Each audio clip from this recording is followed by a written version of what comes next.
జిల్లా నర్సంపేట మండలం ముత్తోజిపేటలో ఉద్రిక్తత నెలకొంది. ఆత్మహత్య చేసుకున్న ఆర్టీసీ డ్రైవర్ శంకర్ గౌడ్ మృతదేహాన్ని నర్సంపేట డిపో వద్దకు తీసుకెళ్లి నివాళులర్పిస్తామని కార్మికులు ఆందోళనకు దిగారు. ఈ క్రమంలో బీఆర్ఎస్ మాజీ ఎమ్మెల్యే పెద్ది సుదర్శన్ రెడ్డి కార్మికులతో కలిసి శంకర్ గౌడ్ మృతదేహాన్ని తీసుకెళ్లేందుకు యత్నించారు. దీంతో పోలీసులు పెద్ది సుదర్శన్ రెడ్డిని అరెస్ట్ చేసి స్టేషన్కు తీసుకెళ్తుండగా బీఆర్ఎస్ నాయకులు కార్మికులు పోలీసు వాహనాన్ని అడ్డుకున్నారు.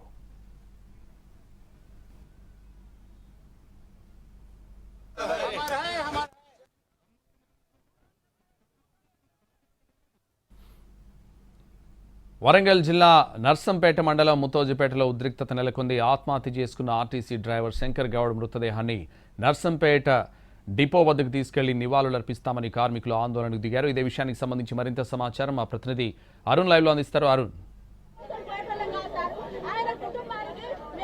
సంతోష్, ముత్తోజిపేటలో కొంత ఉద్రిక్త పరిస్థితులు కనిపిస్తున్నాయి. శంకర్ గౌడ్ ఇంటి దగ్గర కార్మికులందరూ కూడా నిరసన వ్యక్తం చేస్తున్నారు. ఆయన ఇంటి ముందు డెడ్ బాడీ ఇంట్లో ఉంటే ఆయన కూతురు ఇంటి దగ్గర ఉంటే ప్రస్తుతం చూస్తున్నాం వాళ్ళ కార్మికులందరూ కూడా ఆందోళన వ్యక్తం చేస్తున్నటువంటి పరిస్థితి కనిపిస్తుంది. వాళ్ళందరూ కూడా నిరసన వ్యక్తం చేస్తున్నటువంటి నేపథ్యంలో వాళ్ళందరూ కూడా ఇబ్బంది పడుతున్నటువంటి నేపథ్యంలో వీళ్ళ కార్మికులు ఒక డిమాండ్ చేస్తున్నారు. కార్మికులందరూ కూడా మాకు న్యాయం చేయాలి, శంకర్ గౌడ్ 20 సంవత్సరాలుగా మాతో కలిసి పనిచేస్తారు, ఆ పనిచేసిన శంకర్ గౌడ్ ను తీసుకెళ్లి డిపో దగ్గర నివాళులు అర్పించాలనే ఉద్దేశంతో ఆందోళన వ్యక్తం చేస్తున్నటువంటి నేపథ్యం కనిపిస్తుంది. మరోవైపు ఇక్కడ ఉన్నటువంటి వీళ్ళందరూ కూడా ఆందోళన వ్యక్తం చేసి తీసుకెళ్లాలనే ఆలోచన చేస్తున్నటువంటి నేపథ్యంలో కార్మికులతో మాట్లాడదాం. ఎందుకు ఇక్కడ ఇంటి దగ్గర కూర్చోబెట్టి ఉన్నారనే విషయం చెప్పండి. ఎంత అంటే మీరు నిరసన వ్యక్తం చేయడానికి కారణం?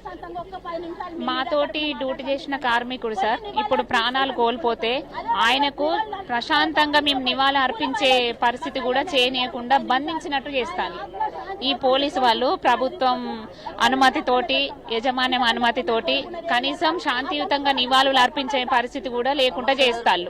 డిపోకు తీసుకుపోయి ఆయన ప్రాణం కూడా ఇన్ని రోజులు డిపోలో డ్యూటీ చేసిండు కాబట్టి ఒక్కసారి డిపోకు తీసుకుపోయితే ఆయన ఆత్మకు శాంతి కలుగుతుంది సార్. ఎవరికైనా కూడా అట్లా మేము నివాళులు అర్పించి తీసుకొస్తామంటే అట్లా కదలనిత్తలేరు డిపార్ట్మెంట్. సరే ఇక్కడికి వచ్చి మేము ఫస్ట్ నుంచే వైలెన్స్ కాకుండా మంచి శాంతియుతంగా చేసినప్పుడు మా పై అధికారులు వస్తే మేము ఎందుకు దాడి చేస్తాం సార్? వాళ్ళ దిక్కు తప్పు లేకపోతేనే కదా సార్ వాళ్ళు ఇప్పుడు రావట్లేదు, వాళ్ళ దిక్కు తప్పు ఉంటేనే కదా రావట్లేదు. 2 బస్సుల పోలీసులు దింపిర్రు మేము ఉగ్రవాదులం అన్నట్టు. మరి 2 బస్సుల పోలీసులు ఇక్కడికి వస్తే రక్షణ కల్పియారా సార్? కల్పిస్తారు కదా, ఎందుకు రావట్లేదు ఇంతవరకు? ఎందుకు మీరు ఏం డిమాండ్ అంటే ఏం కావాలనుకుంటారు? వాళ్ళ కుటుంబానికి ఏం కావాలి? వాళ్ళ కుటుంబానికి న్యాయం చేయాలి సార్. వాళ్ళ కుటుంబానికి వెంటనే 5 కోట్ల ఎక్స్గ్రేషియా ప్రకటించాలి. ఇంట్లో ఒకరికి జాబ్ ఇవ్వాలి సార్. ఆయన 20 సంవత్సరాలు చేస్తాను సార్. సొంత ఇల్లు లేదు సార్. సొంత ఇల్లు సార్ రోడ్డు మీద వేయాల్సిన పరిస్థితి. అదే బిడ్డ లేకుంటే సార్ అల్లుడు మంచోడు కాబట్టి ఒప్పుకున్నాడు, అదే కోపకుండా అయితే ఒప్పుకుంటాడా సార్? ఇంటి ముందు వేసుకుంటాడా సార్? కన్న కొడుకులు ఇంటి ముందు రానిత్తలేరు, పట్టించుకుంటారు, అనవసరాలు భరేస్తాను. ఆయన పరిస్థితి ఏంటి సార్? అల్లుడు బిడ్డ లేకపోతే ఆయన ఎక్కడ ఏమంటారు? 20 సంవత్సరాల కోసం మా జీతాలు వేసారు. ఇగో మాకు సార్ మాకు చెప్తే అర్థం కాదు సార్. మీకు మాకు అసలు మేము గవర్నమెంట్ ఉద్యోగం కాదు, వాడు కార్మికులం కాదు, మేము కార్మికులమైనా ఒక రేషన్ కార్డు ఇల్లు మేము కంట్రోల్ మేము తెచ్చుకుంటాం. మీకు ఎక్కడ మా కార్డు?